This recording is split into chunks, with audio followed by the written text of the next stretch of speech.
Cordial saludo compañeros y tutor. Mi nombre es Fabián Sarmiento Lara, estudiante de Administración de Empresas, cumpliendo con lo requerido en la última fase número 4 en el cuestionario que se nos presenta, ya dándole un paso directo.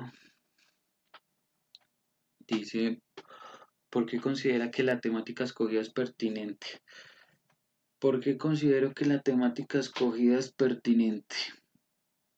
La voz de los estudiantes siempre ha sido más contundente, ha generado una coalición en los demás sectores sociales, lo que ha permitido que se haga una sola voz nuevamente para que sea escuchado mediante sus marchas, sus protestas, sus luchas cívicas. Por eso pienso que el sector escogido es pertinente. Es algo congruente porque se emerge todo, no es solo de que yo soy estudiante y lucho, no. Somos los estudiantes y desde ahí parte todo, todos nuestros sectores, porque nosotros nos estamos formando en la vida con una vocación que tenemos y la desarrollamos todo en pro de nuestro prójimo, pienso yo, de nuestro pueblo, que todo sea para el desarrollo de nuestro país. ¿Cómo desarrollo la temática investigada con la participación política y democrática en Colombia? Podríamos decir que a mayor voz, mayor voto. Entre más constante sea la participación de nuestros estudiantes mediante la creación de varios grupos, digamos en este caso el más representativo es la MANE, la Mesa Amplia Nacional de Estudiantes, que es la que ha logrado formar una buena estructura para que de una manera democrática se pueda tener una participación política con argumento, no solo de salir a pelear y ir a generar una justa con el gobierno porque sí, sino con un argumento contundente de que por eso estamos peleando y por esto exigimos nuestra democracia y por eso es nuestra participación política. ¿Qué población es afectada y quiénes son los actores más relevantes del sector investigado? Considero que toda la población es totalmente vulnerada, no solo por el momento en el que se genera una marcha y se torna de un ambiente cívico y pacífico por infiltraciones y estragos demás que se producen al sector mercantil, tanto el privado como el particular o del pequeño empresario, sino en general, no es solo ver lo material, tenemos que ver que esto afecta a la población de una manera, ¿cómo lo podríamos describir? Atiborrante, porque no es solo decir es que me van a romper la ventana, sino es decir que si no salgo, me van a romper algo más que la ventana más adelante, porque los impuestos que hoy en día nosotros pagamos, esa frase, ese sistema nació en Europa, de allá fue donde lo trajeron acá, vendiéndonos la idea a la población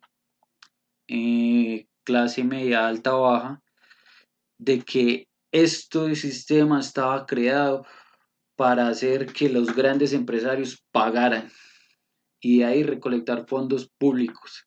Pero no, fue un engaño, lo estamos pagando nosotros. Esto se volvió un negocio, cada vez sale un impuesto diferente, cada vez nos toca pagar más a nosotros y los grandes empresarios, los oligarcas son los que menos lo hacen. ¿Cuál es el contexto histórico en el que se desencadena la temática del sector escogido?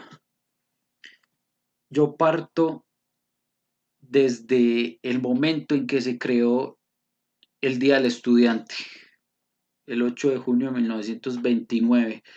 Se podría decir que no fue el 8, sino fue el 7, fue entre esos 2 días en la línea del tiempo, puesto a que todo el estudiantado, y no solo el estudiantado, sino el sector social de los trabajadores, de los obreros, salen a las calles y llegan a la Plaza Bolívar porque durante ese gobierno, el gobierno del señor Miguel Abadía y Gómez,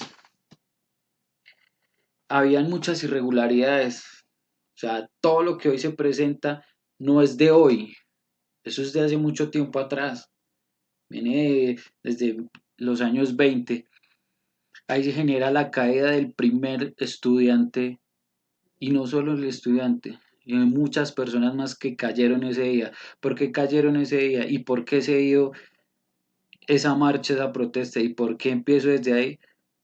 Porque fue cuando en esa misma época se generó la masacre de las bananeras, o sea, un hito histórico, y es una vergüenza nacional que grupos armados, al margen de la ley, en coalición con grupos militares de la fuerza pública, ordenados por el presidente y por el sistema político de ese momento, los enviaran para dispersar una marcha, una huelga, qué pena, una huelga que estaban realizando los empleados de esta entidad reclamando mejores condiciones laborales. Por eso parto desde ahí.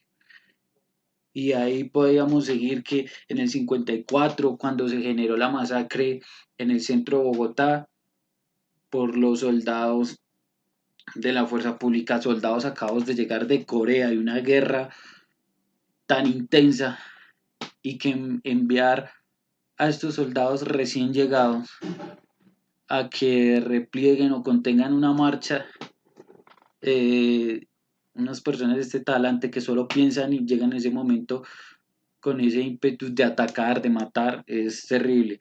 En el 70, la persecución política por el presidente Julio César Turbay, todo el personaje que tuviera un pensamiento progresista, todo estudiante, eh, tenía derecho a ser judicializado.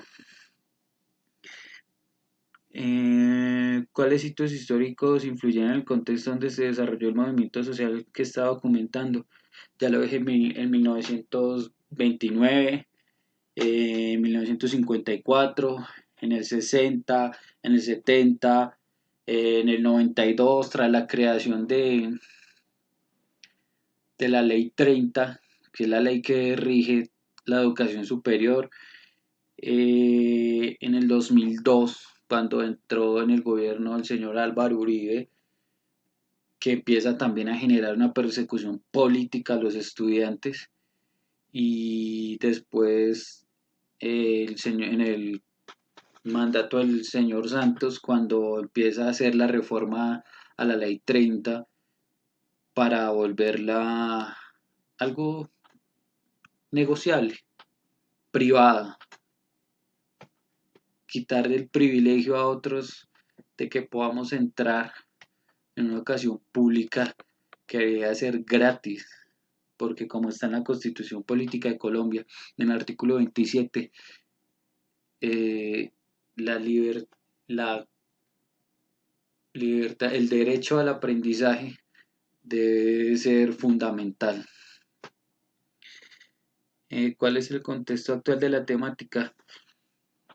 Actualmente seguimos en la lucha, continuamos.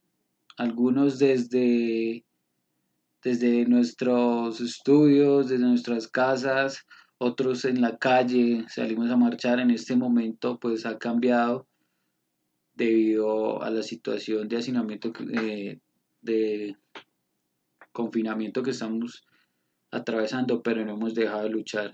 Se siguen preparando cosas. ¿Cuál es la relación de la temática investigada con el concepto de cultura política?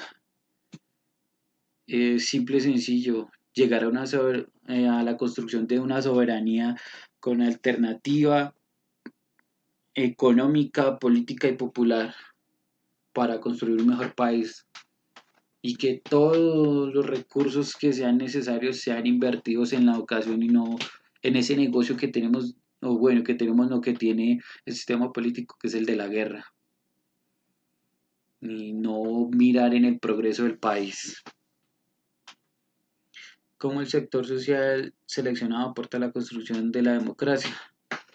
Eh, Mediante la voz que se genera, las coaliciones entre los sectores sociales, entre hacerse escuchar, porque todos somos una sola voz y todos merecemos un trato digno. Muchísimas gracias.